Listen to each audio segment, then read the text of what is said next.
Okay, so why am I sticking with the DJI Osmo Action 4 as my main YouTube camera instead of a mirrorless camera or a DSLR or the Pocket 3?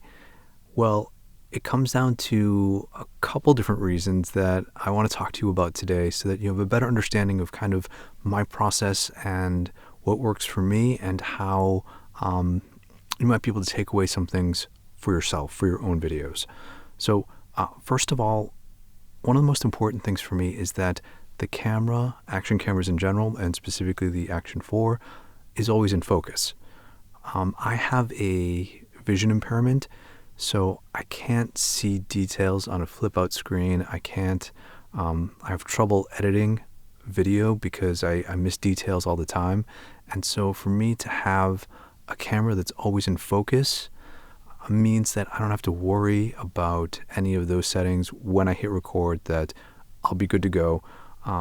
Because I know in the past there have been so many videos that I've made where I'm not in focus, the item I want to hold up is not in focus, I shoot the whole video and it's not in focus, and nothing is more frustrating, right, than putting in all this time and effort in shooting video, dumping it into your computer and being like, I don't even know if I could use this. So for me, having that fixed focus is a huge lifesaver. Second, I think that the Action 4 has the best audio quality and capabilities of any consumer camera on the market today, specifically with action cameras and or other vlogging style cameras. And that's mainly because of DJI's willingness to unlock the USB-C port to accept USB-C microphones and audio devices. And I've been touting this since the Action 3 came out, because I didn't have an Action 2, even though I think this feature was first introduced on the Action 2. But just DJI allowing us to plug in any USB microphone that we have means that the audio equipment, the mics, do the heavy lifting when it comes to the audio quality, and are able to do that analog to digital conversion themselves, and then simply send a digital audio signal to the camera, which means that recording audio in the Action 4 doesn't necessarily introduce as much noise as something like a mirrorless or DSLR when you plug in an analog microphone into the 3.5mm TRS preamp in those cameras. And just to be clear, I have full confidence that DJI will push out a firmware update that fixes some of the startup issues that some of us are having with some USB-C microphones. Additionally, in regards to microphones, I'm using the Rode VideoMic NTG on this one, and one of the reasons why I like the Action 4 is because of its wider field of view, meaning I can be really close to the camera. In fact, I am less than an arm distance away. I'm like a vlogging distance away, and my microphone is less than 2 hang 10 distance away from my mouth, meaning that in this close proximity I can get some really detailed audio recording that I might not be able to get if I had to be a little farther back and my camera and microphone were 6 feet away and I still had my mic on top of my camera.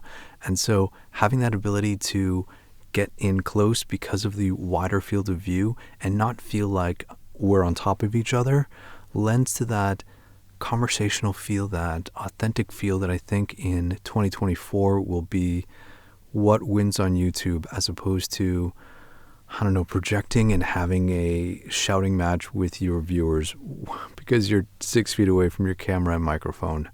And lastly, the Action 4 for me is a camera that I can take with me and not worry about breaking. I, for a long time, contemplated the Pocket 3, but then I came to the realization that, I'm the type of person that likes to throw his gear into a bag, not worry about it, and pull it out and have it not be broken. And if I have something that is delicate, my tendency is just not to use it because I'm afraid of breaking it. And so with the Action 4, its removable lens, its ruggedness, it's easy to throw in my bag, easy to throw in my pocket, easy to take with me. And if I have a camera, then I'm going to create content. And that's the bottom line. And so those are the reasons why I'm switching full-time to my Action 4. I probably will still keep my Canon DSLR and my Action 3 because I do need to have some kind of camera to shoot footage of my Action 4 with. But other than that, I think all of my talking heads, all of my outdoor videos, everything moving forward will be on the Action 4. But I want to know what you think about using an action camera full-time as your main YouTube camera. So let me know down in the comments below. Thanks for watching, and we'll talk again real soon.